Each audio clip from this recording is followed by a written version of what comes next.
Hey everyone, welcome back to another session with Recruit HQ, while we interview and have some chats with former NCAA student athletes. I'm Tessa Thomas, founder of Recruit HQ, and today we have Danny Jones. Thanks for coming on, Danny. Thanks so much for having me, Tessa. It means a lot. Yeah, for sure. Happy to. So, Danny, you played lacrosse at Johns Hopkins, correct? Mm-hmm. Yeah. Yes. And how long ago did you graduate?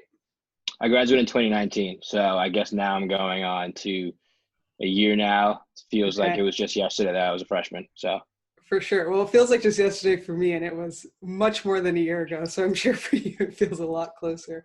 But yeah. So you played though lacrosse and football in high school? Mm-hmm. Yeah. And so what made you, I guess, lean more towards lacrosse as you started your recruiting journey, or if you could take us through, being a two-sport athlete in high school and kind of what led you to pick lacrosse to pursue at the next level? Yeah. So any other, I guess, athlete growing up, you grow up playing all different types of sports. My dad put me in everything from t-ball to soccer. I actually first started playing football when I was 7. Oh, wow. And I played for my local team called the Baldwin Bombers back in Long Island. I did that for, until I went into high school.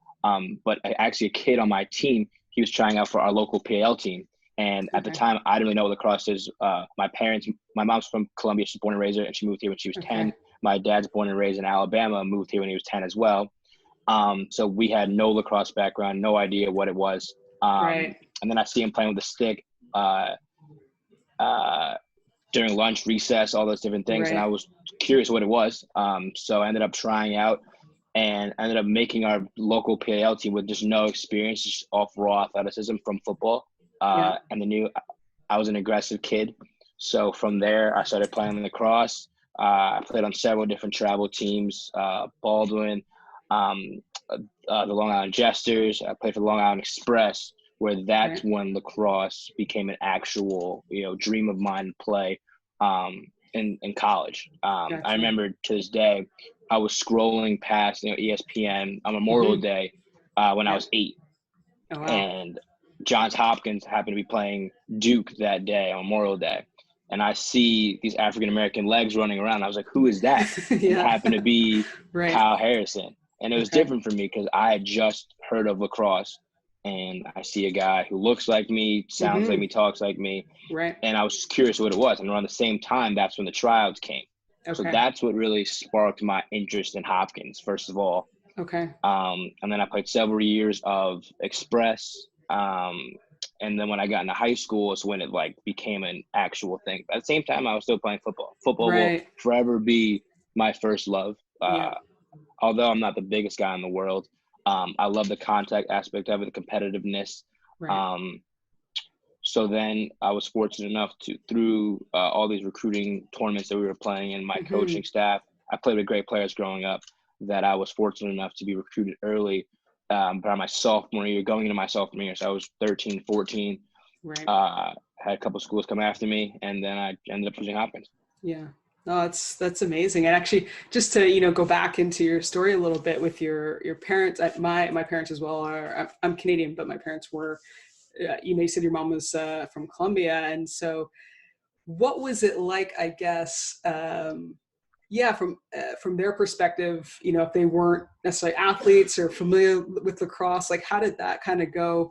With your parents being supportive of what you're doing, or not understanding it, but still cheering, with those games, or how was that with them not quite being familiar with the sport? So that's what it is with lacrosse. But my dad would be very upset with me if I didn't call him out for being the athlete in the family, quote unquote. He was actually a track star, growing up. He'll attest my speed and my athleticism to him and him only. My mom didn't play any sports growing up, but my dad was a track star in high school. He could have went on and played in college, but his mom had gotten sick at the time, so he stayed home local and wanted to take care of her. Unfortunately, she ended up passing, but he wanted to make the right decision for him. And then he played bowling, different things like that. But he always wanted me to be involved in sports because I'm an only child. So for me to, just branch out of my house and, get friends, the first thing was to just throw them in sports, with kids' common interest. as him, I go to school with these kids, so why not play sports with them? Yeah. So my parents drove me to every single practice, picked me up from every single practice. My dad and mom been every single game. My senior year, they actually flew out to Michigan to come watch me play. Oh, wow. Yeah, can't thank them enough for how supportive they were, and they were supported through, long hours, blood, sweat, surgeries, all these different things. They were always there. So. Oh, no way. Yeah, that's amazing. And I guess for you as well, I mean, at the same time, you were, yeah, competing heavily in football as well, right, at school. Mm-hmm. So how did you, I guess, a lot of things come up nowadays with, athletes maybe specializing too early, or just focusing on one sport and not being a dual sport or even a three sport athlete. I guess for you, was it that you felt both sports almost complement each other, like physicality, athleticism, both lacrosse and football kind of have crossover in that sense, or was it a struggle, to play both and to have, those seasons? I guess maybe they're not in the same season of the year, but at the same time, Right. a lot of sports now train 11 months of the year, right? Or almost all year round. So how was that, dynamic when you were in high school? Yeah, it's pretty insane how specialized sports are becoming. Back when Mm-hmm. I was playing, I've never been a proponent of a child or an athlete at all specializing in one sport. I think you can gain different attributes from different sports. So I played everything. Yeah. Basketball I also played, but I ended up breaking my foot my sophomore year in football season. So I ended up not playing basketball season. And after that, I was like, I'm just going to focus on football and lacrosse. Right. So I actually, at my high school, St. Anthony's on Long Island, we were number one in the state pretty much my entire time that I was there, even way before mine years. We've always been great at Okay. football. So a lot of our lacrosse players played football as well. So it Got was it. the same group of guys for the most part Okay. playing both sports. Right. So we would play Friday nights, and sometimes we had to wake up early on Saturdays and go to a fall lacrosse tournament. And it'd be Right. the other way around. So like we'd play lacrosse in the spring, and then Saturdays we'd have spring football practice. So Mm-hmm. they sometimes got in the way of each other, but Yeah. I think the more sports you play, the better you get. Also, it just, it makes you a better person from team growth and becoming a more well-rounded player, especially now that I'm Sure. out of sports and I'm on a team environment for my work. Mm-hmm. I think if I specialized in one sport, I wouldn't be as cohesive in the team environment that I am now. So I think any athlete growing up should play as many sports as he can, as long as it makes the athlete happy and it doesn't, conflict in any way. Yeah. Yeah, for sure. No, I similarly played. For me, it was like, oh, I get to play something. It's like Yeah. as many sports as I can. It's like, oh, I can, play volleyball or basketball, softball as well. I played softball. But and speaking of that, actually, you'd mentioned seeing a player that looked like you, inspired you to play lacrosse. And just from my perspective as well, growing up in Canada, softball isn't traditionally a very diverse sport either. Mhm. And so, how did that, I guess, how did that experience, keep evolving? Like, did you see other, one player, one time, that inspired you, or, is it your teammates and other players that you kept looking up to that was in the sport, or even yourself, just saying like, hey, I'm here, I want to play. And maybe there aren't so many players that look like me, but that's not, a concern. Or how did you, go about that experience being in the sport of lacrosse? Right. So growing up, I live in a very diverse town pretty much. Yeah. The kid who actually told me about the tryout that one day happened to be a white player, Mm-hmm. but the first person I saw when I was, 8 was Kyle Harrison. And Right. those were the first pair of legs that I saw doing the same thing that I wanted to be doing. Mm-hmm. But a couple years later, I had a kid in my town, absolute legend from Baldwin, Willie Barrow. He was, a 4-time All-American, 2-time captain, national champion at Virginia. He was the one who gave me a stick at this little clinic we had in our town. Okay.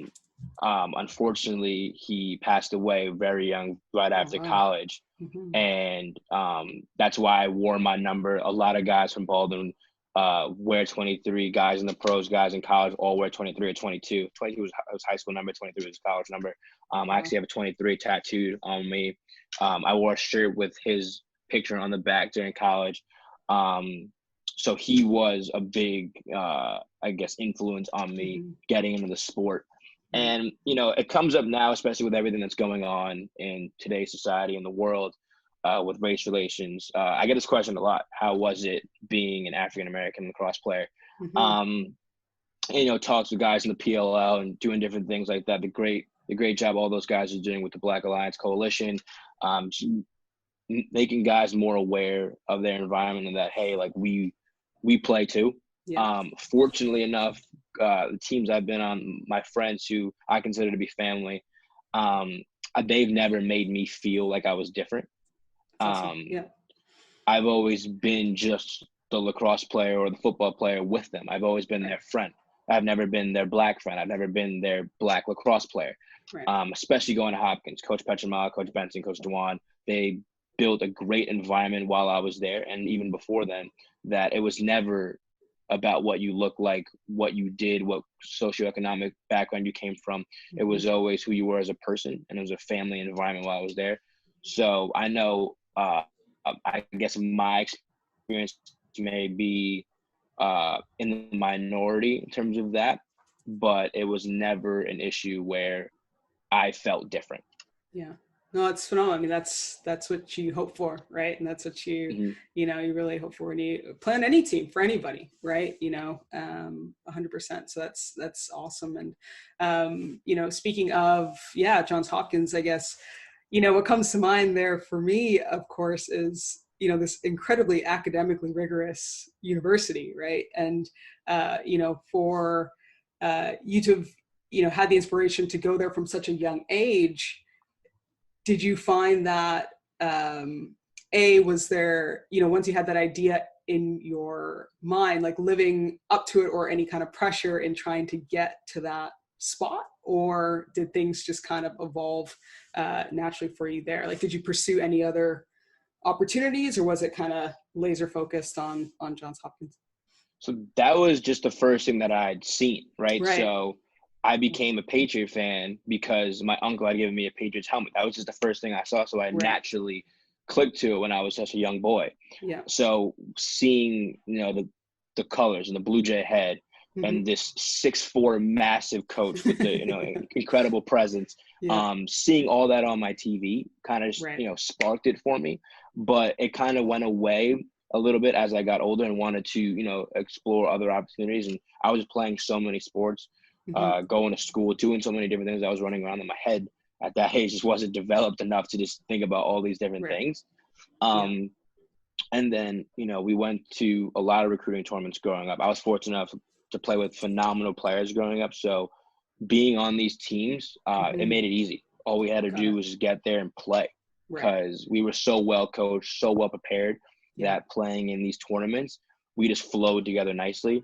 And there was one tournament where we played down in Delaware. We came back to practice on Long Island, and our coach pulled a few of us from practice and was like, hey, Coach Petramala wants to talk to you. And I went down there for a visit a couple of weeks later. I loved the campus.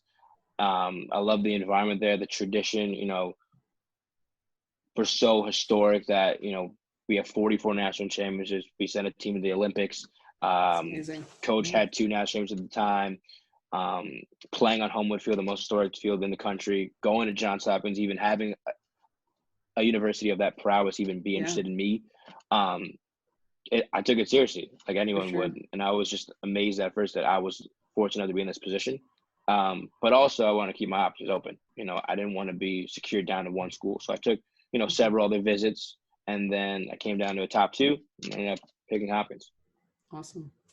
Yeah, no, that's, and what grade was that? Or when did you make your choice? You're young. Yeah. I was definitely young. So now they had changed the rules where you can't start having coach contact until you're, I believe, a junior, September of your junior year. Correct. I had committed when I was going into my sophomore year, and there were guys committing in 8th grade. like before Wow. I was. So Yeah. I was Wild. definitely young. I still had braces, acne. Right. Definitely wasn't the kid I am now. Yeah. You weren't even like as tall as you are now. Things like still growing, right? No, Yeah. I was a lot smaller. Yeah. Yeah, for sure. And I mean, so what did that do though for, I guess, did it make you even hungrier? Like you want to, because to commit, at such an early age, I feel like it can be, either side of the coin, right? Either, an athlete might become a bit more complacent or even not even complacent or, maybe just worried about injuries or, things like that, a bit more tentative, or does it make you become that much more almost tenacious and that like, yeah, this is where I'm going. I want to prove that I should be there and I want to get there, with a running start. Like, how did that kind of play out for you through high school, having committed so early? So I had a little bit of both, right? So Okay. when I Yeah. committed, I thought my what didn't stink. Right. I thought I was the hottest guy on campus, can do whatever I want, uh, you know, and I genuinely believe that, I had such a big ego at the time that, Mhm. especially academically, I was like, why do I even have to, try as hard as other students? Like we had Right. guidance classes when kids were, struggling to figure out what university they want to go to. And I was the type of kid back then where I was like, I don't have to pay attention to this. I'm already committed. What's the Yeah. point? Right. Right. And Right. then it was to my junior year where I had slipped up in a couple classes. Yeah. Spanish to be one, which is, kind of silly to be a son of a Colombian woman Right. A because she was, native Spanish speaker. exactly. Yeah. It Yeah. spoke to me every day. Right. When my coach had called me and was like, hey, Yeah. what are you doing? Like, Right. you have to get your stuff together so that you can come to the university. Yes. Ended up figuring out I had a great senior year, Awesome. athletically, academically. And then I still had that, mindset going into my freshman year. Right. Um, Freshman year was probably the most pivotal moment of my life, athletically, academically, and just Hmm. being as a man. That ended up, leading to success after that, Right. and now I'm in the position I am now because of that. Yeah. Yeah, that's amazing. Yeah, let's dive into it because I guess as well, so you're going away to school. As I mentioned before, Johns Hopkins, is a very, rigorous academic school. All of these athletic traditions. Did you feel prepared on either side, or was it, a shock academically? Was it a shock athletically? What were those first? Yeah, what was that first semester like? Did it just? I'm sure right now it feels like it flew by, but at Yeah. the same time, if you remember any of those feelings that you were experiencing at that time? So Johns Hopkins is a very unique place, right? I don't Mhm. think a high school can prepare someone for that type of experience.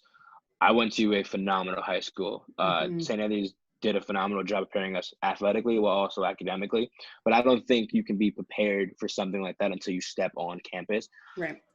Being away from home, it kind of felt natural at that point. Like I had such close relationships with, especially like my recruiting class at the time. Right. Um, One of my best friends from Long Island and probably my closest friend now, Yeah. um, was in my recruiting class. I lived with him from Oh, my cool. sophomore year to my junior year. Hmm. He actually plays lacrosse at Hofstra now, on a 6th year because of the whole like Corona shutting Of down course.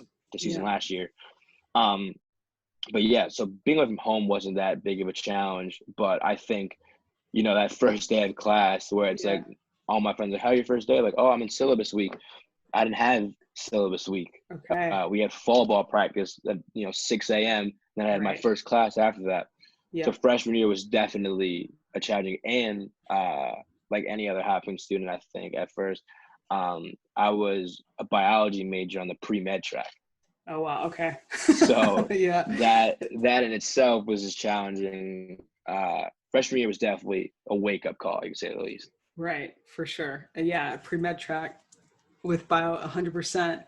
And so, with that being said, what what helped you get through that year essentially? Like, were there any, was it advisors? Was it time management, like different, like literally kind of tactical things you'd have to do? Or it's like, okay, if I, break up my day, sure, we have to train, we have to practice, we have to play, but then it's like I can do, because I know for myself, I was like an art major and a chem minor, and so I Mm. knew like certain things, like my brain wouldn't work with certain material at certain times of the day. So it was like, Right. I can do the art stuff later. I'll try and do, you know, the chem stuff earlier, because looking at, you know, the chem stuff after midnight isn't going to fly. So was there anything that you did, you know, to help during that year, or what did you do to try and overcome that? So because growing up as an only child, I hate asking for help. I guess it's just ingrained into me that I'll figure it out myself. So throughout that whole freshman year, let's say I wasn't playing, I would figure it out on my own. I would work, you know, but I didn't have that work ethic at the time. So I was like, oh, tomorrow will be a better day. You know, it'll Right. figure it out on itself. If I didn't do good on a test, oh, it just wasn't my day that day. I'll figure it out, right? Right. So freshman year was definitely a struggle, but we always had exit meetings with our coaching staff at the end of each year to, you know, see how you did, what you can improve on, and what you're excited for next year, you know, Right. stuff like that. So that exit meeting with Coach Petramel was probably the most important meeting I've ever had. He was candid in the way he spoke to me. He's a very upfront type of guy. He's super honest, old school type of guy. So I definitely can't repeat a lot of things he said to me, but yeah, no worries. I understand. I've had some old school coaches myself. Yeah. But it was basically like, listen, if you don't change as a person, I still had that ego. Like I said, if you don't change as a person, as a student, and you start taking this seriously, that, you know, you're not a privilege to Johns Hopkins. Johns Hopkins is a privilege to you. So you should be grateful for what you're here. Like, we don't need you. You need us. Right. And that was huge for me, being an 18-year-old kid, struggling, definitely. And that moment made me take everything, put things into perspective. I took life more seriously. I looked in the mirror and said, I have to be a better guy overall. Right. And then that year leading into my sophomore year, I've never worked harder in my life. I changed my body. I got bigger. I changed my work ethic. I changed my attitude. And from then on there, I had a great rest of my time at Hopkins. Can't thank the coaching staff enough. And being that I'm an actual adult now, I don't think I could be successful what I'm doing now without my experience at Hopkins, specifically the program. Yeah, no, that's incredible. And I think what's incredible about that too is that, you know, what your coach was instilling in you as well was that it's in you. You know, it's like you have the power to make these changes, right? Which I think is incredibly motivating and empowering, you know, to say, like, it's not working out, but we're not giving up on you, you know, but if you make those, you know, those changes, come back, you know, a new. Or he said to me, if you don't change, don't come back. Right. Like, you're gone. He literally said, either change or you're gone. Right. So that's it. Okay. So it's on. Yeah, exactly. Could you speak a bit about, or how was it? I mean, as you mentioned, like you that leading into your sophomore year, you know, changed quite a bit. What was it? What was that transition like, I guess, physically? So, like, you know, athletically, you're going from high school to college. I'm sure bigger guys, faster guys, stronger guys. Like, what was that like, you know, in your freshman year compared to sophomore, and then moving on from there? Like, what did you, I guess, pick up on or learn that you needed to improve on to essentially get better? Right. So growing up, I was just always faster and more athletic than guys growing up. Once again, shout out to my dad. Obviously, I'm going to say that. But I've always relied so much on my athleticism that I didn't even start lifting weights until senior year going into Hopkins. And that was with a guy on Long Island. He's at Thrive Sports Performance, Scott Schreiber. He's actually the cousin of Tommy Schreiber, arguably the #1 player in the world in lacrosse. And, you know, part of the reason why he's so great is because of Scott. And Scott has made myself, along with a lot of my friends who play Division I as well, so great because of how good of a trainer he is. Wow. So I worked with him going into my freshman year, but it wasn't enough to where these guys from other parts of the country going into Hopkins have been lifting weights since they were sophomores, freshmen. And I'm just coming in, you know, relying on my athleticism. And Yeah. once again, I'm not the biggest guy, so I'm going to get hit. Right. Yeah. So I definitely got my welcome to Hopkins moments almost Yeah. every day. Yeah. Um, Yeah. and I didn't take film study or any of Mm. the, the more, brain functioning parts of the game seriously. I didn't think Right. that I really had to do that because I would just outrun them or I would be there before they got there. Right. So going into my sophomore year, I took the weight room seriously. Mm-hmm. I wanted to get big. I wanted to play. I came here to play. I didn't come Right. here to sit on the bench and Yeah. watch guys play. I came here to produce and came here to add to the tremendous legacy that we have. Yeah. So I ended up just watching a bunch of highlights on YouTube as well. Guys in my position, guys playing offense, guys who even were on the sidelines in terms of body language, and guys Mm. that we had, especially my freshman year, we had guys that didn't play too much, who were captains, who were great leaders, but they just didn't play. But that didn't Right. matter to me. I didn't take them seriously because they weren't playing. But there was so much Mm. more to our team and our game than just playing. Right. It's mentality, it's your intelligence, how you do on the field, your hunger, all these different attributes and intangibles that are kind of hard to explain. For sure. You just see it and you want to embody it. And we had great leaders that I wasn't mature enough then, and I needed that conversation with my coach Mm-hmm. to I guess revitalize my passion and why I was here. Right. Yeah, no, that's huge. It's kind of that realization, now that you're at that next level, everybody's there for a reason, right? Mm-hmm. Everybody's got, every guy is probably the fastest guy from his school or club or whatever at that point. And so I think so. Sorry, Johns Hopkins for lacrosse is it the Big Ten? Yeah, we got into the Big Ten a year before I got to Hopkins. We were Okay. originally independent, and Okay. then we ended up signing I think a 6-year contract with the Big Ten, and Right. we've been in there ever since. We have 2 of the 5 Big Ten championships. So Awesome.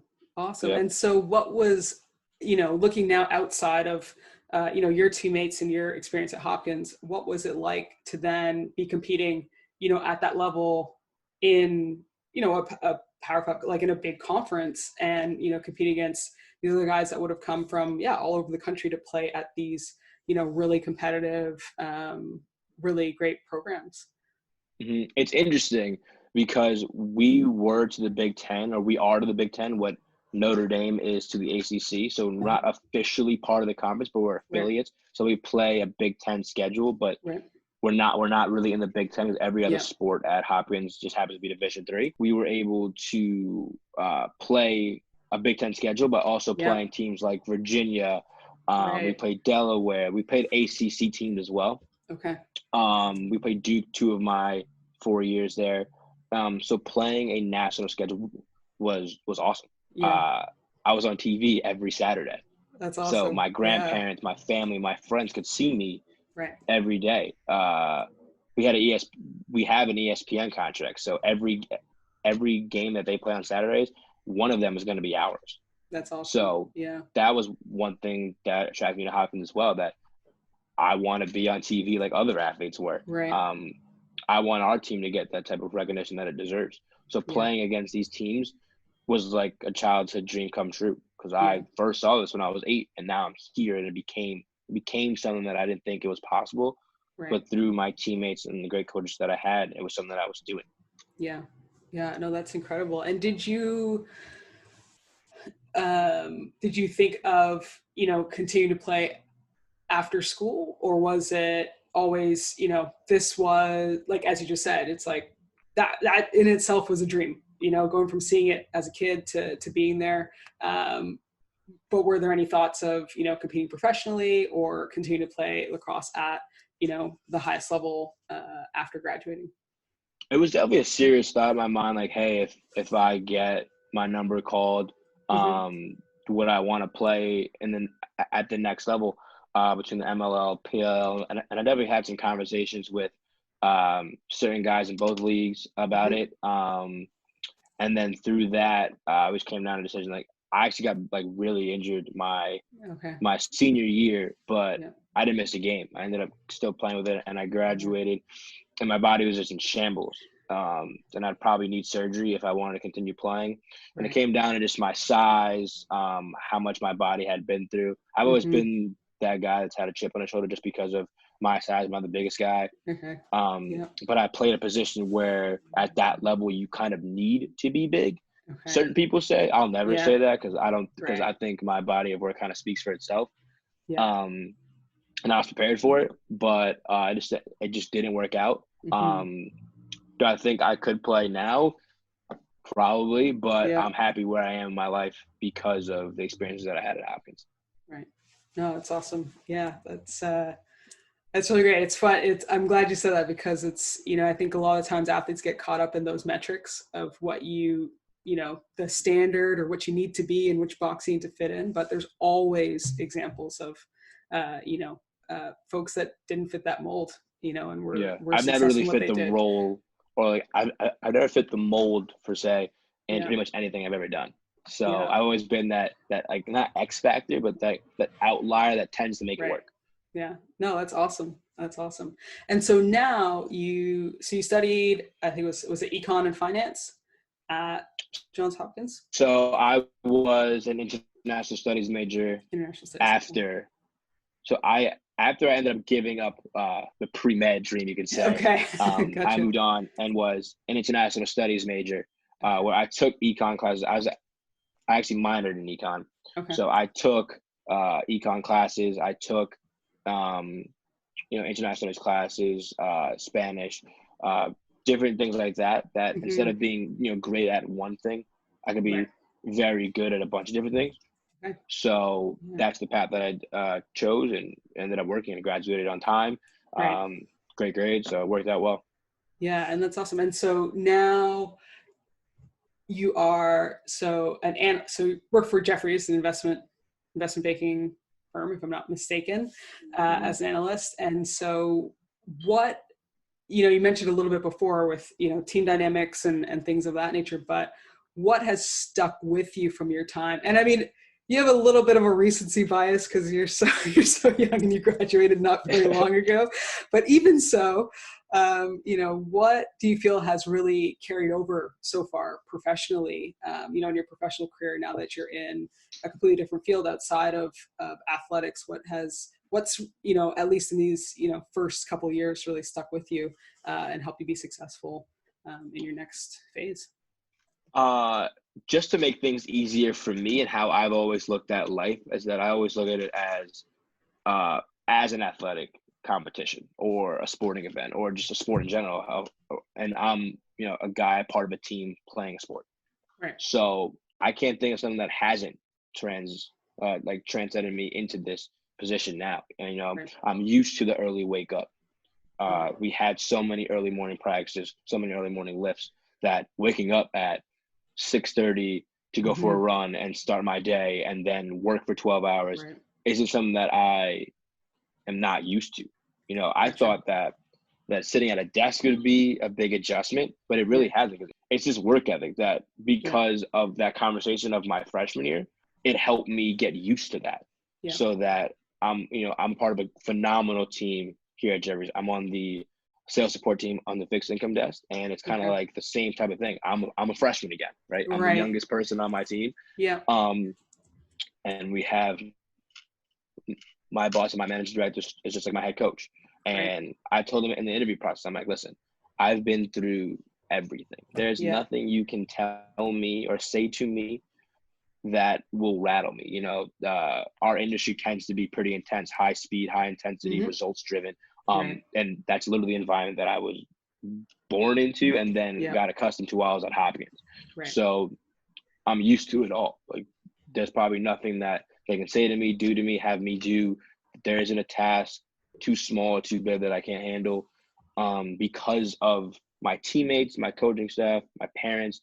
I didn't get here naturally. It was just Mm-hmm. something that was built in me through the people around me. And I'm so fortunate and grateful for those opportunities Right. because of the environment that I've been in. And that goes back to playing multiple sports as well. Right. You can't learn everything from one sport because you're going to have different Yep. personalities, especially being my senior year when I was fortunate enough to be voted a captain, that because of the different sports and different people that I've interacted with throughout my life, Hmm. that managing different personalities from a freshman from Texas who is Right. so many miles away from his family that I have to make sure Yep. he's doing well, or a kid whose dad's an All-American and in the Hall of Fame at Hopkins, but he's not playing so much. I have to make sure that he's okay so Right. that he goes back to his family and makes them proud. Because Yep. although we don't have our names on the back of the jersey and we play for the name on the front of the jersey, we still represent something bigger than ourselves. That's the whole culture at Hopkins, that we Hmm. leave a place better than we found it. Right. And once you're there, you're part of this family, and that once you leave, you have to represent us well.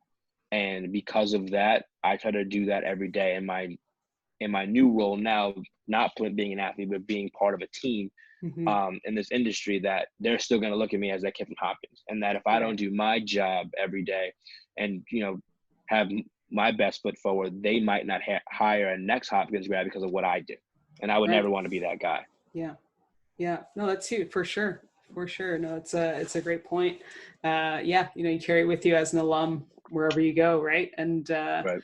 um, unfortunately, of course, the good and the bad, if there is bad, but you always want to leave that good impression. If you were, talking to, a sophomore or junior in high school right now, a kid that wants to play lacrosse, at that next level, what would you tell them? What would your advice be, in terms of what to expect, how to prepare? You've said a lot already, the growth that might need to happen, in many different ways. But if you had, one or two kind of words of wisdom for them, for those young recruits, what would you say? First of all, I'd say don't do what I did. Uh, don't be that complacent guy who thinks that because you're committed, you now mean something. It's good to have, be proud of yourself, but don't think that because you're committed that you're there. My mom always used to say, you're committed, not admitted. Oh, So like, nice. just There you go. because Yeah. you're committed, you didn't sign anything yet. Right. They don't owe you admission in the school yet. And the work isn't done. That's just you showing that, hey, that's basically you telling other schools, don't recruit me Hmm. because I'm already done. Right. But that doesn't mean anything in terms of your work ethic or your attitude. Um, be humble. Uh, you know, you have people around you to, separate the good and the bad between people that are around you because you committed to a good university or people Mm. who are your genuine friends. I'm fortunate enough that I have a great group of friends who went through the exact same process that I did at the exact same time. Right. So we all went through it, but definitely stay humble, keep working, and just listen. Always be a sponge to people around you because you never know everything. And I'm still learning every day. I won't stop evolving and just be that guy that, wants to be around people who are smarter than you in the room. Yeah. No, that's awesome. That's really great. There's so many, young athletes who they get conflicting advice. They don't know where to turn, or who to turn to, and that's why we're doing this series as well, so they can hear from athletes that've been through it, and just learn from our experiences, and what we would take with us and suggest and advise, and what we might leave and say that might not be the way to go. So no, I really appreciate that. And just to wrap up, one of kind of my favorite questions is to ask if you have a favorite um, quote from a coach. I guess I'll have to keep it PG. So if there's swearing involved, I'm ready might for not be this able to guy. use that. But something that stuck with you, maybe something that like you hear yourself saying, and it doesn't have to be one of your direct coaches. It could be, any coach, but something that you might hear yourself repeating, in your mind when you're still going for those runs in the morning or training, or, you might be doing something that you might not quite want to do in that moment, or things that, a quote that you still find motivating for you now that you're, into your career and outside of athletics a little bit. It's kind of hard to think of a quote that, I always have to go back to Coach Petcher because he's a 6'4" Italian man from Long Island. He's a massive guy. So it's like hard to forget that voice, Right. and it'll always be in your head. That I think that every time I may stray away from the path or I may not be doing, the right thing per se, I always hear his voice, like, "Hey, Jones," or like, "Hey, Right. Danny." Like, just his voice is always like kind of like an overbearing like presence where like it's Right. like a ghost behind you. And I think former Yeah. players whoever played for him will attest to that they feel like he's always with them. Yeah. And it's a good thing. I talk to him pretty frequently. Um, and I just think the work ethic that he instilled into every single one of us will carry on forever. And guys that are in the league or guys that are in their professional lives, I can't say enough to how much of a family man he is. That Hmm. guys are great fathers today. Guys who have kids who have played with him, play for him, are great kids because of the things that they learned through him. Right. I've never met someone who loves their sons more than him.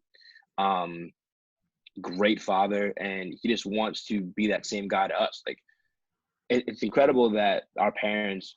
It says a lot about him that our parents trusted him to Right. be basically our fathers Yeah. for 8 out of the 12 months of the year, pretty Right. much. Yeah. So I can't say enough about that guy, and I feel like his prize will always be with me, regardless. Yeah.